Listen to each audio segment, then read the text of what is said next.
What up, guys? Welcome to episode 10 of Fresh Off the Mats. Here with the Jiu-Jitsu Joes. I feel broken. Yup. I feel broken. Yup. I've been hurts. telling everyone I feel like a train hit me and a bus driver saw it and said he wants his turn. Yeah, double tap. It's like this weekend was our competition and it was a good one. I had a lot of fun. It was so much fun. Yeah. I had a blast. Everyone had a great time. I think everybody competed exceptionally well. Is anyone perfect? No. Nobody from our team who stepped on those mats is perfect. No. But you go out there, you have fun, throw caution to win, and see what happens.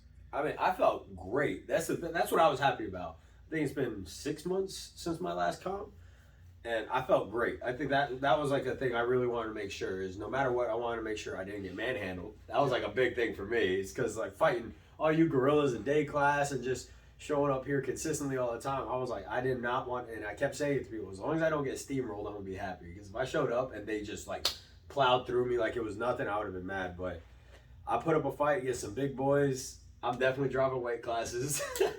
Bro, these people were dropping down from like 250. You had a guy. That's crazy. Go ahead. Tell yours, animal. I had a guy drop from 240 pounds to 208. Super nice guy, but 32-pound weight cut, dude. It's pretty extreme. I don't know, man. Like most guys drop like 10, 20 pounds at most is what I've heard is like the 20 pounds. At most I'll drop is 20 pounds. At most. And even then I'm like, I don't know. That's a lot. Like that's a lot. Like I better really be fighting for like something. Like, you know what I mean? Like not just a medal. Like there has to be something on the line. It was great. It was a good time, and like I'm happy with like how everything went down. Like the guy I faced in the gi was best 2 out of 3 because there was only 2 of us, and I had faced him prior in the gi best 2 out of 3 at the last Jiu-Jitsu World League. And he subbed me both times to beat me 2 out of 3. And this time, he only won by 2 points each time. 2 points in the first match, 2-0, 2-0 in the second match. So improvement. There's a sign of improvement there. It went a lot better. Dude, and then me and him went to war in no-gi. Because, again, same weight, same skill level. And I was fucking exhausted after that match with him. And prior to... that was him, the bald-headed guy? Yeah, the guy with the Captain America rash guard. And this dude's like a little meatball guy. Before him, I went up against a guy I never went against before, and dude, he got a rear naked choke on me that like the whole side of my neck was like. It wasn't so much the choke, like I didn't feel that feeling of like, oh, you're being choked out right now. It was the squeeze and my neck going like this, and like, dude, all I felt was like crackle, crackle, crackle in my neck, and I was face down. And I just saw sparkles on the mats. Like I just saw like the mat was white on the ground, and I just saw like these like fireworks, like little sparklers were like at 4th of July. Yeah. And I was like, oh, this isn't good. Like this combined with like this cracking I'm hearing right now, like so I just tapped, and the guy was strong as fuck. Super nice guy also. And then I had my 3rd match with the guy I faced earlier in the gi because they do round robin for the 3. And I lost to him again, 2-0. I basically lost to him 3 times, 2-0, 5 points. Man. So, no, it was good, man. It was a lot of fun. Great experience. I actually felt really great. The one thing I hated, and Jiu-Jitsu World League has always run on time with their scheduling for the last couple that I've done. Yeah.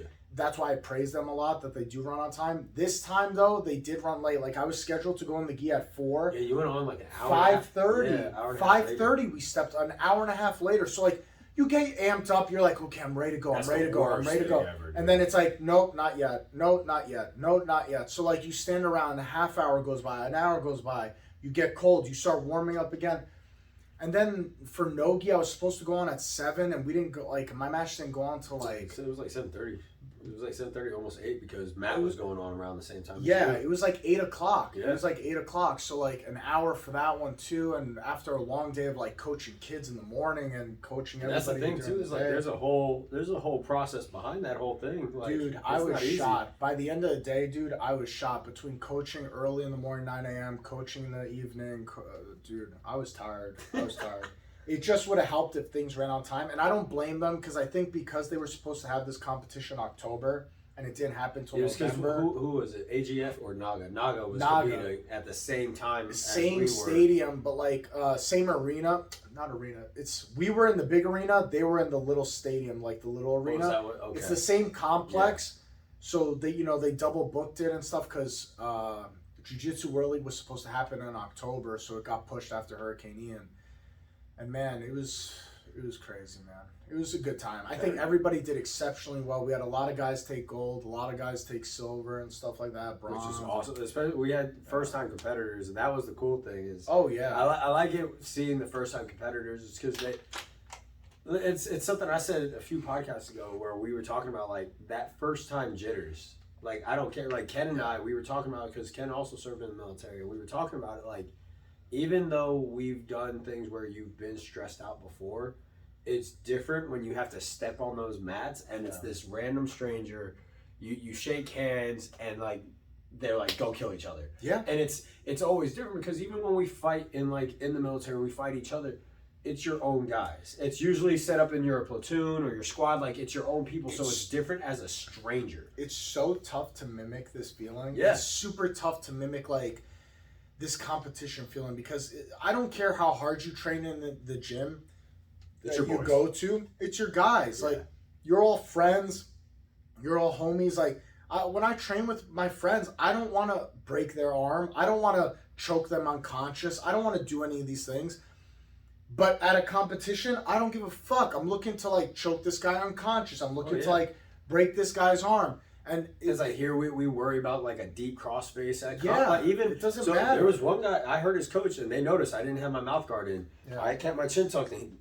I hear his coach cut across his teeth. Yeah, that's all I hear. Cut across his teeth, and it's a fair thing to do. Get me to open up my neck. And bro, if you don't want that feeling, wear your mouthpiece. Yeah, I forgot it in the car like an idiot. And right away for no gi, I ran right to my car because I was like, nope. Ran over to my car real quick, got my mouth guard, because the second I heard his coach yell that, like, cut across his teeth, you know me, I like my teeth. And the second he tried, he was pushing, so that's where I tried to break his wrist at that point, because I was like, you're not doing that to my teeth, hell dude. No. I was like, you're not doing that to me. I heard that, I was like, that's not happening. I spent 4 years in braces. My parents spent 4 years in braces.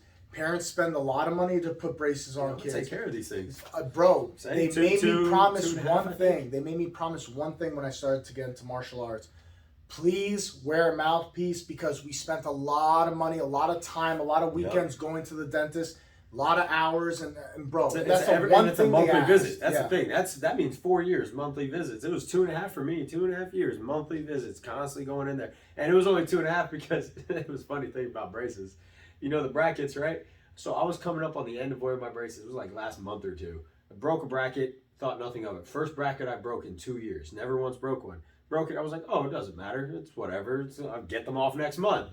I go in. Apparently, it shifted it to the point where 6 months was added to my time frame. Oh yeah. And I was like, "Are you kidding me?" And they were like, "You need to tell us immediately." I was like, "Well, it's too late now." Yeah, because think about it, if the bracket breaks on one tooth, the other ones are moving and shifting, and this one's not doing anything. This one's like on its own. And I never. Yeah, but as a kid, you don't know. Yeah, I wasn't thinking about it. I broke brackets. The wires stick out. Man, I hated that wire pointing the back. Bro, the rips in your gums, and then they give you that wax that is useless. Fuck off, that dude. wax is the most useless thing ever. Dude. It does nothing. I would cake it on and ask someone, like, I need a bunch, just because I cake it, because it would rip my gum line open. Bro, I hate it. Especially when you have one that was fresh, and then the hooks, because I never had to put rubber bands on. So the hooks I had to put rubber bands. I never had it. So the hooks were always available. So when it sliced my gums, the hooks went right in my lip and would just tear into my lip. I was like, this is the worst thing ever. So eating sucked. Dude. I was like, I don't want to eat. Drinking, I was scared to drink because I was worried it would catch my lip again and it would just shred it open. Dude, when dudes make fun of like wearing mouthpieces for jiu-jitsu, I'm like, fuck out of here, bro. That's how I know you never been in braces. Yeah. That's how I know your parents didn't love you enough to put braces on your fucking face. I have 2 veneers. These veneers are expensive, man. Veneers are the porcelain. So it's porcelain mixed with some metal to make it strong, but they have to like shave your actual tooth down, because I had 2 teeth that were smaller. They shave the initial tooth down, then they put it, and then they have to like. And it never comes out. That's no. It lasts about 5 to 10 years depending on how rough they are. Okay. So I had one. I had it for 2 years. Started jiu-jitsu, but I wasn't wearing a mouth guard. And so it wasn't someone crushing it; it was the clenching. So like when someone's getting you, you bite down, and so it was the constant pressure, and they just cracked. Yeah. And so I had to go get new ones, and that cost me, I think it was like $1,500 or $2,000. Oh, fuck all that. So after paying that, I was like, I'm wearing a mouth guard That's why we do a little drill. I don't care if it's a mini, hey, don't go crazy, light drill. No. I'm not taking the risk of someone's fist gently elbow right to the mouth, knee right to the or even me just like clenching my jaw too hard. I'm not playing that game anymore. I think like dudes like see it like a badge of honor to like just be like, I don't wear a mouthpiece. I'm it's a the same tough thing with guy. like the cauliflower ear. Yeah, like it's they like, want the cauliflower. Like, get the fuck out of here. Nobody wants this shit. This shit sucks. I hate this. This is annoying. Like,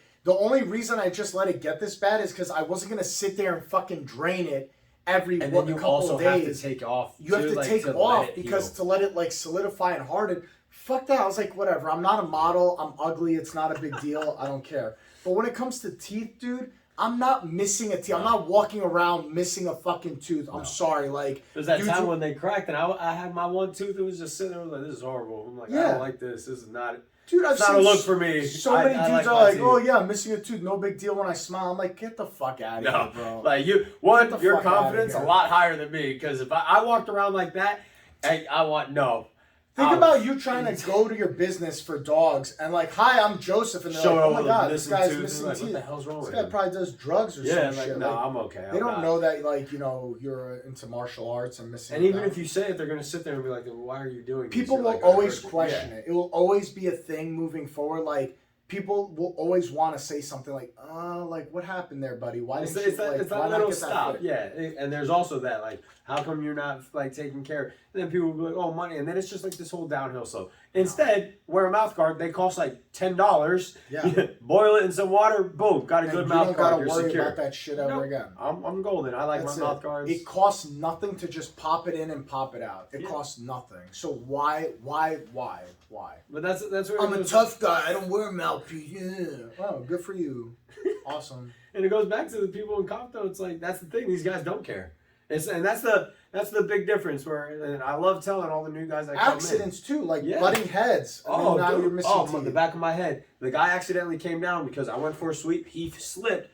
Boom, elbow to the back of my head. Yeah. Like, it's still sore. Like when we said we got beat up, like it's competition. Like that's the thing too. Even in here, it's like guys will stop. Like, oh, dude, are you okay? It's there. It's like not there. Like, you get hit, keep moving. You take a bump. You take a finger to the eye. If it's detrimental, you can stop the fight. But it's you fight. Yeah, and that's it. You have. We're there to fight. We're there to test ourselves, see how good we do against people that are not in our gym, and it is what it is. And which like, is the most fun people are like, to me too. You're going to do this for like a $5 medal. It's not about the medal. No. It's going there to test yourself. It's not about like, oh, I won gold. We all know it's not a real gold medal. It's fucking whatever. They're giving you 14, 24 No, it's not real gold. We understand that. It's the symbolic nature of it, like where you go to test yourself against other people. And I get it. Some people are not competitors. Some people never want to compete. And that's okay. There's nothing wrong with never wanting to compete. But like, don't dog me because like I like to compete. I like to compete. Yeah, it's an enjoyable. It's also experience. Like if you're a competitor, don't dog people that don't. Like when people are like, oh, they're just a hobbyist. Good. That's someone in your gym that you can train with. That's a weird thing to hate on someone for just doing it as a hobby. But also, why would you not want to spread the news of jiu-jitsu? Why would you not like gatekeeping? Why would people feel so special to gatekeep things? That's so weird to me. Like I'm like, why? Why would you not want the information to be out there? I can see some people have an argument where they're like, oh, I don't want it to be like Taekwondo where it gets watered down and diluted. Bro, who cares? Even if it did, there's certain places, there's certain gyms that have a certain culture no matter what. Even I guarantee there are places that do Taekwondo. You step foot in there, it's not going to be, oh, we're just going to hand you a belt type deal. It's going to be tough. Jiu-Jitsu places that give adults green belts. Yeah. That give adults green belts. I'm sorry. If your Jiu-Jitsu gym gives adults, IBJJF, kids belts, green belts, there's something wrong, dude. I'm against this. Me personally. You know what I guarantee they're doing? I'm super against this. Guarantee they have to pay for their exams. They have to pay for the belt every single time, so they keep those rankings. So every single time, it's money coming in. Money coming in, and I guarantee it's also they're paying for stripes if they want it. There's always, if they're doing that extra step, it's like, why did you add extra? And if you're charging, it's like, oh, so you're charging, and that's why you added all this extra stuff. Yeah, and it's like. Bro, And I'm not saying your those gyms skill are is bad, your but skill. like, come on now. Your skill is your skill, because I remember the first jiu-jitsu gym I went to, you had to pay like $200 or $250 to get your blue belt certificate and get your blue belt. I'm sorry. I would have stayed a white belt here. If Fabio was like that, like I would have stayed a white belt this whole time. The belt is $20 at most on Amazon. It's $20. And that's for like the nice ones. Yeah. So like, what is this gatekeeping of like? What is the incentive to like charge people $250? It's to make money. It's a money thing. And I'm sorry, it shouldn't be that way, because there were people at that gym who like had 4 or 5 kids also doing jiu-jitsu, so they could not pay as a parent $250 for them to get a blue belt. Like, that's unfair. So you have these people who've been training jiu-jitsu 3-4 years and they're a white belt with 4 stripes, and you're like, how long you been doing this? 3-4 years? You're still white belt? And they're not white belt skilled, but just like, I'm just not going to pay for that belt. Like, and I don't blame them, because I would do the same thing. I'd be a white belt for 10 years if that's the case. I'm not paying $250 for, like you said, a $20 belt. And the thing is, there's the admission fees that you're paying every month on top of that. If you're getting new gis, new rash guards that you still have to keep up to date, and then that's it. What if you're a competitor too? Now you're spending $100 on hotels. Like, are you now? If you're doing that, because I know there was a sport I used to do. It was in paintball. So part of our thing we would pay for. Whack. It's not whack. It was a lot of fun. I just want to say. But part of the things that they would do is take some of the money we would put in, and it would help us go to travel. The back end? Yeah. So they would take that money, and then yes, we pay for paint, we pay for our admissions, but they would take a portion of it and be like, cool, we're gonna help you guys with this as well. And so that's the cool part. But if you're not doing something like that, it's like, why are you charging that much? Yeah. Like, come on now. Like, you really, business wise, cool, get your money, but I mean, I feel like I that never has want to to tell down. people how to run their business, nor should anybody in the world ever tell you how to run your business. The community will dictate whether or not you're running your business properly. That's like, we'll see if you last long, because that's crazy. If you're running your business properly, you'll last 8 years, 10 years, whatever the case may be. If you're running it improperly, the proof is in the pudding, and people will leave you, and people will not use your service. If you're a shitty dog service, people are not going to refer you to other people. Yeah. So the community will dictate how good a job you're doing. Because let me tell you something, just from my experience over the past years, bro, people will be like, oh, you know, you should do, Joe, you should do this, you should do that, you should do this, you should do that. And they say to me and Fabio all the time, guys, why don't you do this? Why don't you add this class?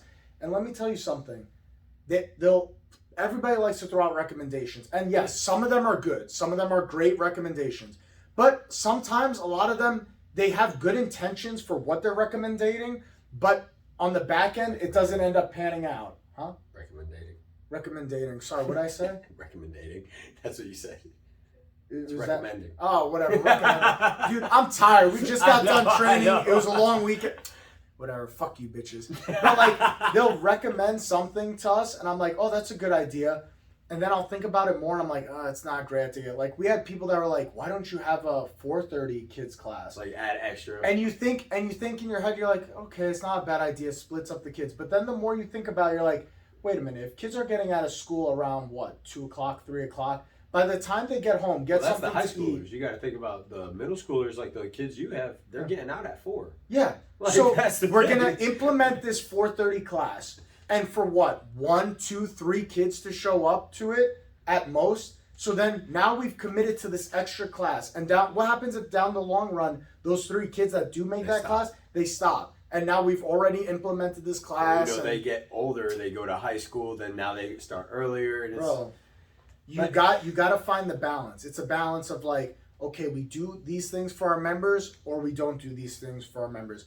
We have no problem listening to what people recommend, but you also have to realize how much of the pressure is on you guys as the owners. And it's the same thing for what you do with your dog business. You could listen to your clients' recommendations. Oh, maybe can we do this with my dog? Can we do this? But you at the end of the professional, it's your business, and you have to make the judgment call of, is this the way I want my business to be perceived, operated? If not, fuck what anybody says. At the end of the day, it's completely up to you as a business owner to be like, hey man, that's not how I operate my business.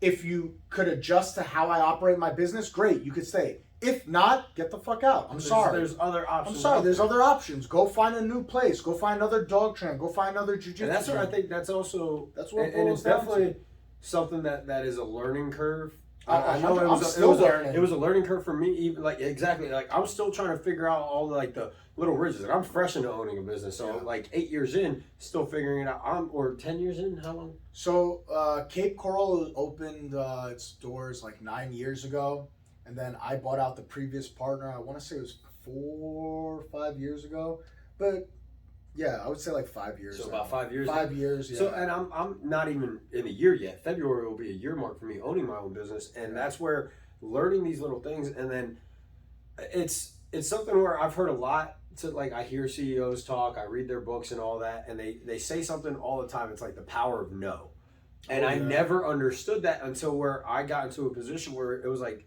working with someone, and then because I set up consults with all my clients before we even officially meet, so they can get to know me, I can get to know them, see if it'd be a good match. And the first time I had to look at someone and be like, we're not going to work.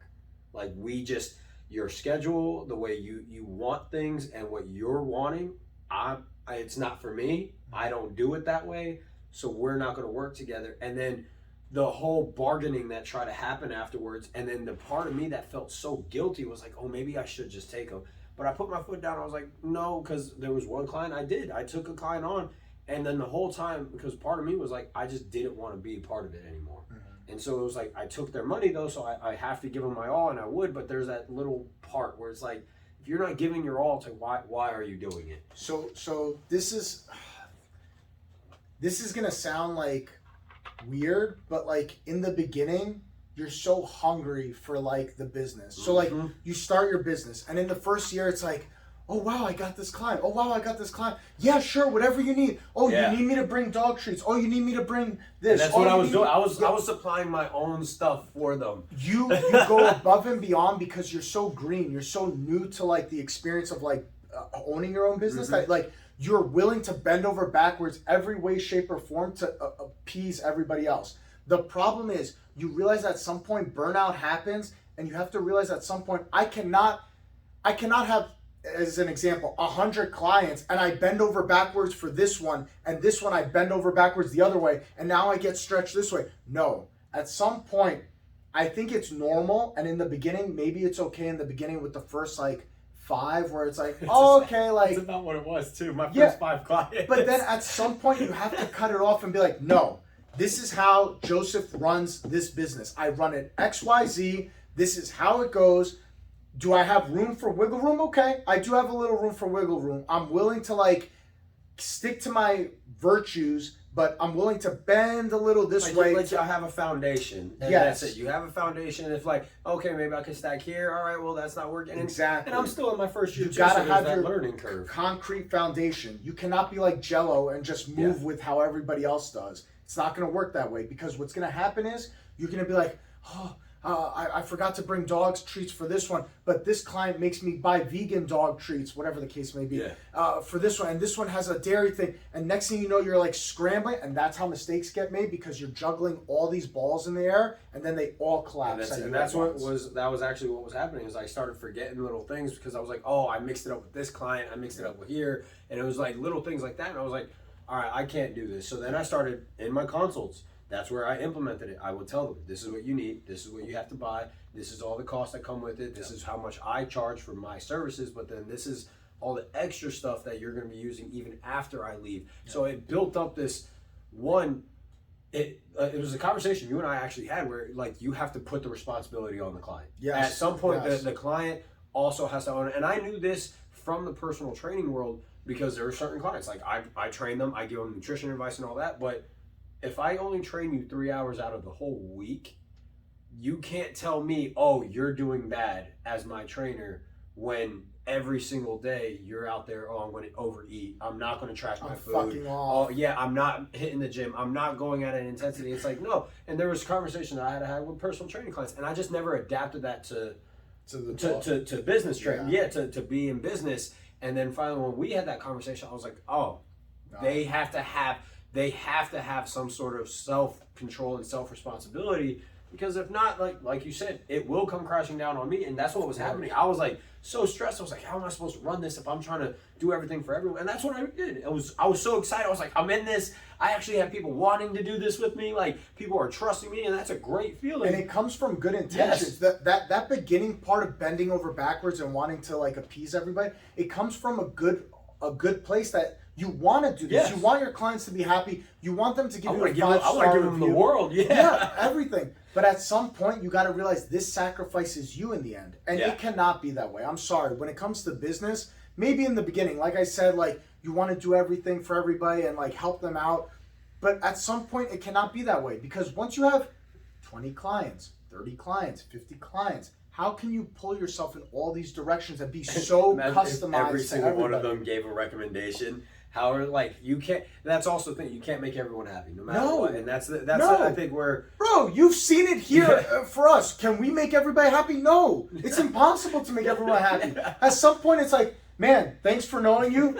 Go find a new gym because whatever we do, we cannot optimally do it to your standards. And some people have unrealistic standards for what they want. So go find a new place, dude. The amount of gis that we have lended out to people, I cannot tell you. Like, we could probably pay 2 months worth of rent in the amount of gis we've lost over the years. Like, because people come to us, and because we're super nice and we don't tell people, hey, you got to go to Amazon, buy a gi now. There's no gi rental fee. There's no gi rental fee. We would always have backup gis that people like, oh, I don't really like this gi. Here's a free gi. Donate so like 5. Yeah, so we take the gi and we're like, hey, buddy, I think this will fit you. Try this on for the class. We always let people try our gym out for a week. Try it for a week. If you like it, great. Go order a gi online and give us back this one. Or if you end up not liking it, just return the gi. That's all we ask. And the amount of people that fucking disappear after 1 week, they disappear with the gi. I don't know what they're doing with the gi. Maybe it's in their Halloween costume every year. That's what like, oh, this gi I stole from this gym. It's part of my Halloween karate costume. I've noticed too. These guys, they take man. They do the whole week too. That's what I've noticed. Is like they don't just show up for one day and then they just forget and they don't come back. No, they'll show up for the whole week.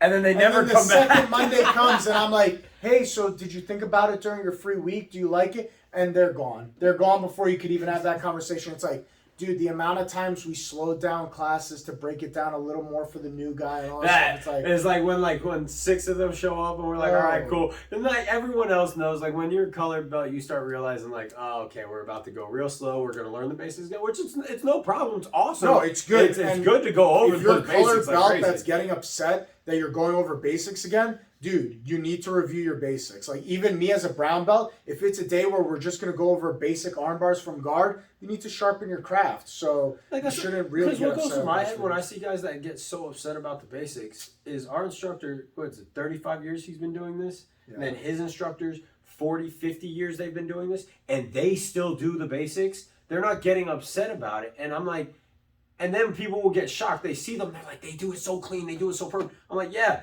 because they've done the basics forever. Over and over. You'll never see our head instructor do a cartwheel pass. No. You'll never see it. It works for some people. I get it. Some people, they sharpen this and they work it every day and it works for them. But you'll never see them do a cartwheel pass. No. So like, what the fuck? It cannot just be like, fancy move here, fancy move here. Always fancy moves. All you do from the second you slap and bump with your opponent is just fancy. Let me tell you, over the move. competition, no one did a fancy thing.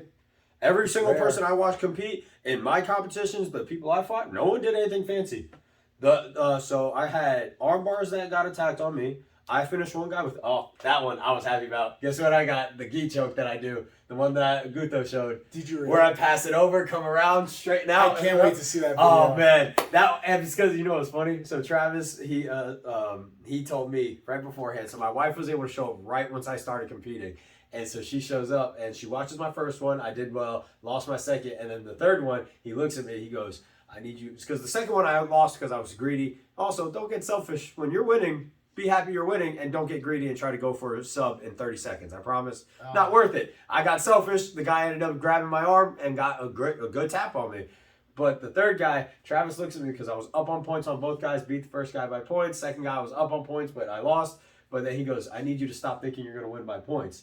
you're going to get a sub this guy. He's like, go out there and sub him for your wife.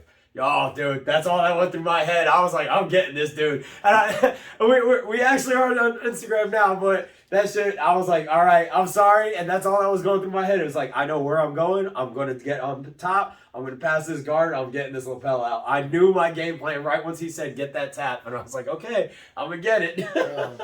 It's something incredible to go compete. Like, I don't know, like, again, you make a lot of friends and stuff. It's a different vibe than like when we compete against each other on the mats. But like, it's just a beautiful experience. And like I said, for those, when we step on the mats and me and my opponent high five, we know, hey, we gonna fuck each other up. I'm here to kill you. Yeah. You're here to kill me. That guy that I face, he added me on Facebook. I think his name is Andy. Super nice guy. His wife is super nice. Great family, super nice guy. But every time we go out there, we're always like, it's the war. We always say it to each other as we say, let's do it again, buddy. And like we do it again, and we're like, bro, for 5 minutes, he doesn't give a fuck about me. I don't give a fuck about him. And we just trying to kill each other. We're not going to do anything dickish to try to like permanently injure, break someone's neck. But we have the mutual understanding, like, hey, if I get friends. This, I'm going at this. When we step off these mats, we're friends. I'll get a beer with you. I'll get dinner with you and your family.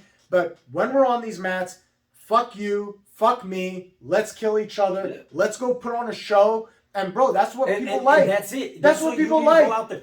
Go fight. I hate when I see matches where they're going like, cool, go slow and be technical. Think about what you're doing. But when you're just sitting there and neither of you are trying to do anything, like dude, what's happening? Like, I don't care if you guys are just trying to arm drag and each of you are yanking away. Do something. That last 45 seconds, 1 minute of me and his match, where we're like shooting for takedowns, trying to do things. He's trying to get trips. I did that. I tried to do that sacrifice sweep. Yeah, you did. Bro, when we're trying to go at it, and then the ref comes and goes, time, and we're just like, we hugged onto each other, and literally, he's like, hey, can we hold each other up for a second? I was like, yeah, man, I can't breathe right now. Like, we're just huffing and puffing each other's ears, and I'm like, congratulations, man. Because, like, at that point, I knew I was down 2-0. So, like, I was like, congrats, man. Like, super awesome match. Thank you for giving me, like, a hard match and stuff. And it's such a good moment. And, like, you hear it in the crowd, like, everybody was cheering and clapping. They don't want to see you sit in guard and hold for 5 minutes and watch the world go. It's the most boring game. You just sit there, you're like, oh.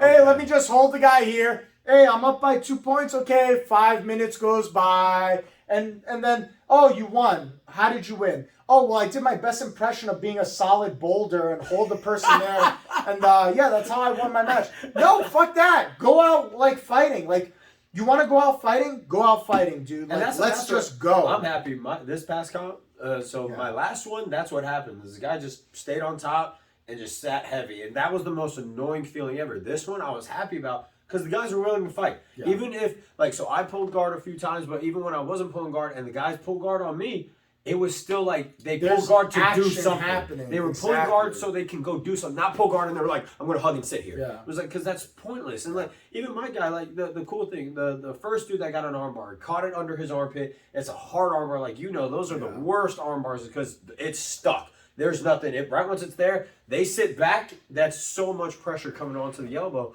And he felt so bad. He was like, bro, I tried to let it go. He was just like, right once I felt the time, I tried. I was like, bro, you did your part. Yeah. I was like, I put my arm out like an idiot. That's my fault. Yeah. You took it, and you did what you were supposed to. Yeah. Afterwards, I got up. I was like, you did great. You did the right thing. Don't feel bad. He comes out to me, like, every time we started walking past each other, he's like, bro, I'm so sorry. I was like, dude, don't worry. Like, because nobody's trying to be a dick out there. Like, nobody, like, we all realize, hey, we all have work. Everyone has to show up to work on Monday. We all have work Monday. We all, have families, everybody, like, no one's there. We're not competing for cash prizes. No one's there to win $20,000. Like, you're there just to test yourself. It's a little different. At that point, I'll be like, sorry, I'm going to sit back a little hard on this one. Yeah, of course. If there's prize money, you're in the 1FC and it's the world championship or whatever the case may be. But if we're just out here, this is a normal tournament. And even those guys show each other respect and love at the end. They're fighting for money. And they feel bad. Like, even if they knock someone out, they're usually the first guy before the ref can do something. First guy's like, dude, are you good? Like, because we understand, like,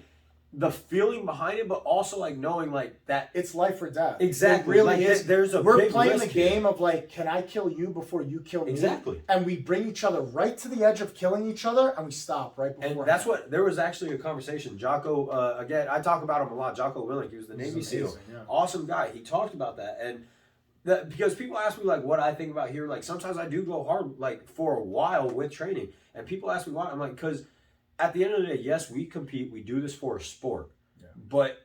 And what I love, our instructor always talks about is Gracie Humata is a self-defense system. It is meant for you to be able to defend yourself efficiently, effectively, either to just detain the guy, hold him down, and control him, or you're going to hurt him. Like you're going to break something on him, you're going to put him to sleep, you're going to do something.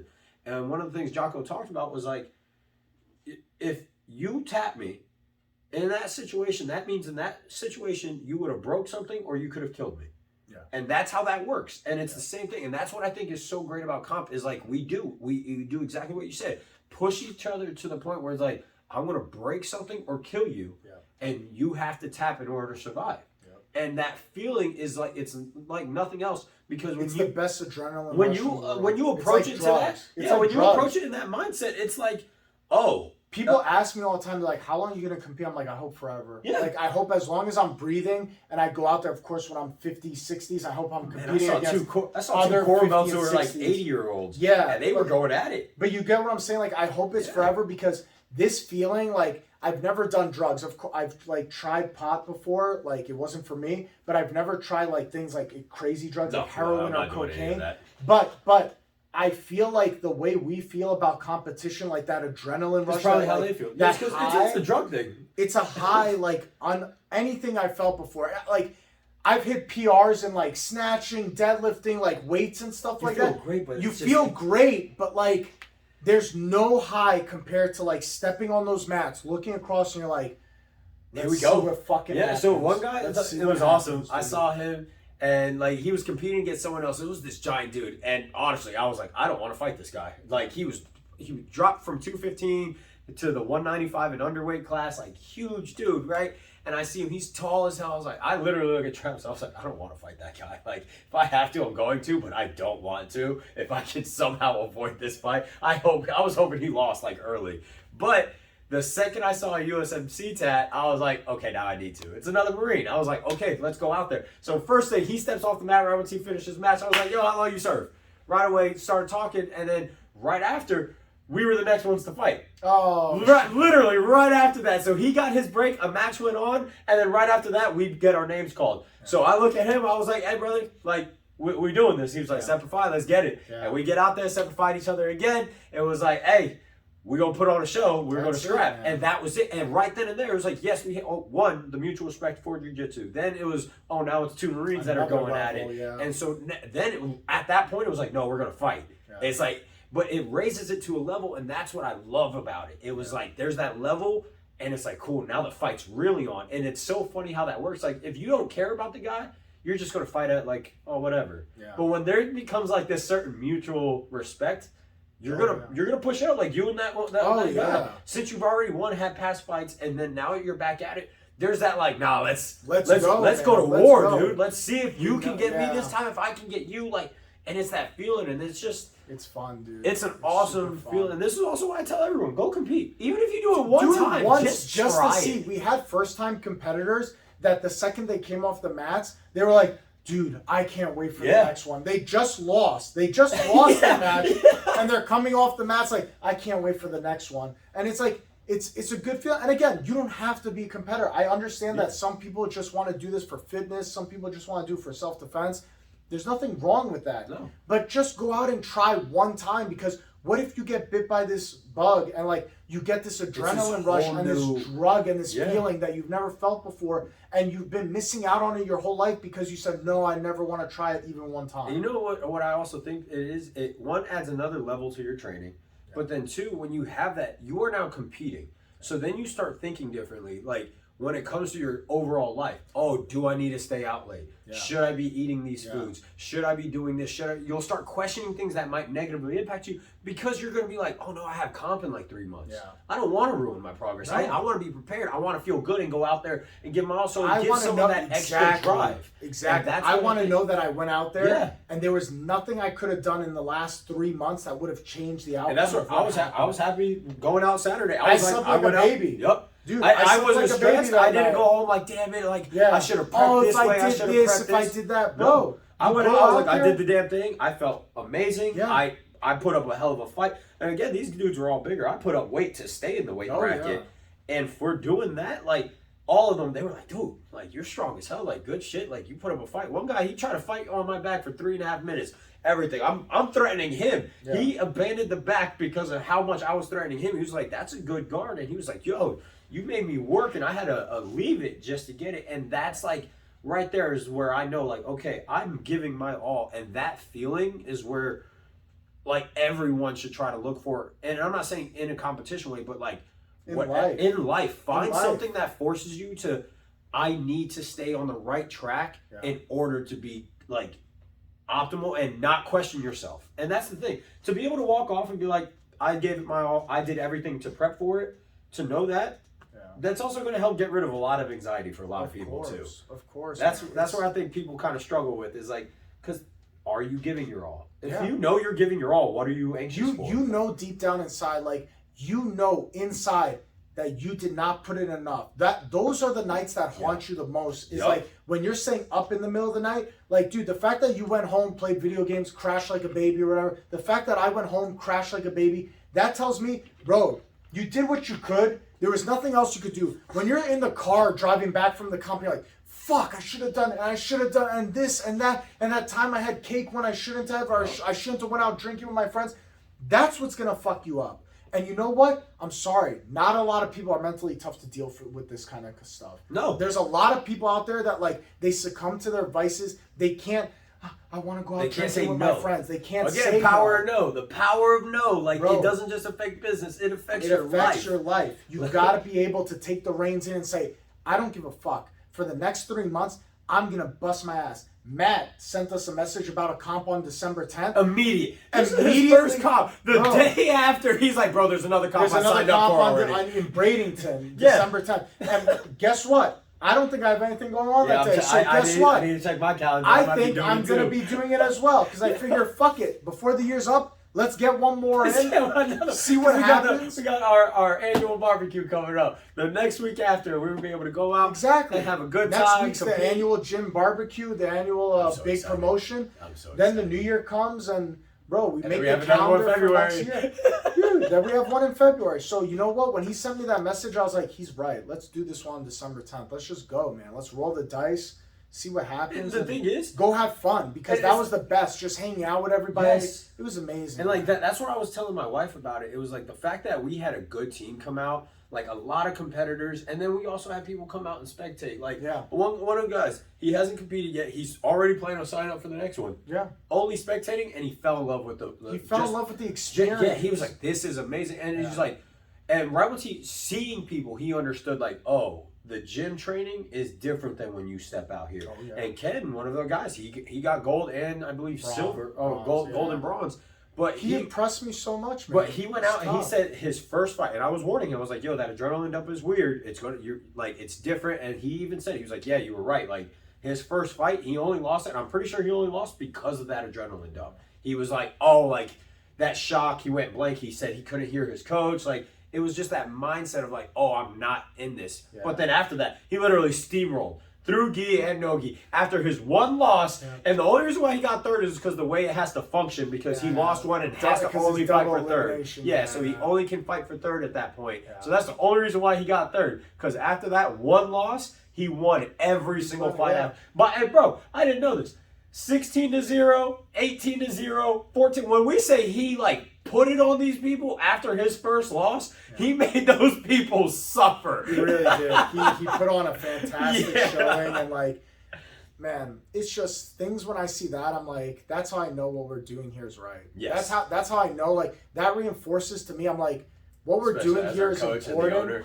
and it's important and it's right, because that's something like, it's like the guy trains sporadically over time. Like he's been here like every other week, maybe 1 or 2 days, and in the last 2 weeks or 3 weeks, the amount of effort that he's put in nonstop from beginning to end, coming in every day, doing things every day, listening, doing the right stuff. This is a joy to me, that like, just to see that evolution in a short period of time, like, dude, this is the happiest thing, man. We were talking about to that. see Big Mike get gold medal in gi. Like, I'm so happy for him too, bro. When I see things like that, I'm like, this is what warms me up inside, and this is where I'm like, this is what's right in the world. It's so easy to like just be like, I'll get a desk job somewhere, I'll work up the ladder, I could be making like good money and stuff. I left working for the town of, I'm not gonna say what town hall I worked for, but working for the town, making good money there. I had health insurance, I had dental, I had everything, and giving that up to like do this crazy thing we do and to teach this and be an owner of this. That's in that moment when those guys are holding gold medals and they're happy and they're calling their wives, they're calling whoever, and they're telling them what happened and the joy that comes to their face. That's how I know I made the right decision to leave the town, because you'll never get that sense of satisfaction doing that kind of job. But like doing this and being with you guys here and seeing those, there are low moments, of course, but seeing those high moments on the back end is like, it's the best feeling in the world. It's the best feeling in the world. I couldn't understand. I know the closest I can get from that is like coaching people through personal training or nutrition. Is like what I would always tell my clients, like they don't understand when I see their transformation. Like the joy I feel for them. I'm like that is it. Is changed somebody's life. Like, exactly. That's what it is. It's that feeling of like, because one of my favorite clients I worked with in the past, she was amazing. She followed everything to the T. If I adjusted something, she was like, I'm on it, I got it. She did everything. And I remember her first progress picture, and it's something I showed her. I didn't even show her the rest of her body. She had a progress picture, her first one she ever took. She covered half of her face. She had a frown on. She wasn't happy. Her final progress pic after like we were done working, she was able to branch off, start doing her own thing successfully. Was a big smile, her face was shown, and she was just gleaming in the camera. And I was like, I want you to look at that. And I was like, and just that is what I care about. Yeah, because that's how she feels inside. And it's like, and it came out. Yeah, I was like, that right there. Even that's if she never has the perfect 10 out of 10 body, even if it's just optimal for her. She was happy. The biggest change and the most important change you have in those two photos is the fact that she's smiling in the second one. And that's right there. And that's such a good feeling. And I get it. From your coaching standpoint, like to watch us all like go out there, I'm sure you're happy to see it. Like be able to put up the fight. You said it in your Instagram post. Like to watch you guys all put up a hell of a fight and not hold back. That's what you were so happy about. I will trade, moving forward, I will trade all the wins that I could possibly win. I will trade it all. I'll take all the losses. I'll go to every competition with you guys, and I will lose every competition moving forward if I know all my guys could win. Because if I know you guys could win, if I know you, Travis, Ken, Mike, Brian, if I know all my guys could win, and to see them be joyful afterwards, I'll lose every match. I don't give a fuck. I don't give a fuck, because that is so much more precious to me than to see you guys upset and me there with a gold medal. What the fuck, man? Like, for like, oh, okay, like I won. Oh, great, I have a gold medal. But now my guys are upset. One broken arm, one did this. I'd rather see them at their peak of joy in that moment, because then I feel like what I'm doing here is important. Yeah. It's not important if I'm the only one winning. It's important if the team is winning. And I think that's why people don't understand about jiu-jitsu. They think it's just an individual sport. Because they see that it's only you stepping on. Yeah. It's a very big team-orientated thing. Yeah. Yes, it is you standing up by yourself and having to do it. But, I mean, even then, you're not. Like, Travis coaching me the whole time. When you were able to coach me in my last match, Brian was able to fill in for you right away to coach me. You're not by yourself. You're not. You have coaches. You got your sideline. You got people cheering you. Like, it's a good And feeling. also, not to take away from any teammates that weren't there. No, because not at all. without we understand their life. Yeah, guys, like, if you couldn't make it to the competition, that doesn't mean there's not a big thank you owed to those people, because without the training with you guys on the mats every day, we could not get to the point. We cannot just train the, 7 or 8 of us that were up there. It cannot just be us training each other. We need you guys to train with as well. So it's a huge team effort. So invite your friends, invite your family, get them into jiu-jitsu. And speaking of family, guys, this episode's gonna drop on Saturday right after Thanksgiving. So please, I hope you guys all had a great Thanksgiving during that time. Enjoy the time with your family, because some good food. Life's too short, and like, you don't know when you're not gonna have your family there anymore. I don't know if you heard, but the guy who played the Green Power Ranger, yes, the guy killed himself on Sunday. I haven't seen anything on like how he died. It just everyone's just been doing the RP. Damn. Yeah. So enjoy your family. Enjoy your family, guys. It's that time of year where, like, unfortunately, the good of being with your family's out there, but also the bad of, like, unfortunately, people get sad, depressed. So please just reach out to people you haven't reached out to. And we'll see you next week for episode 11. Peace.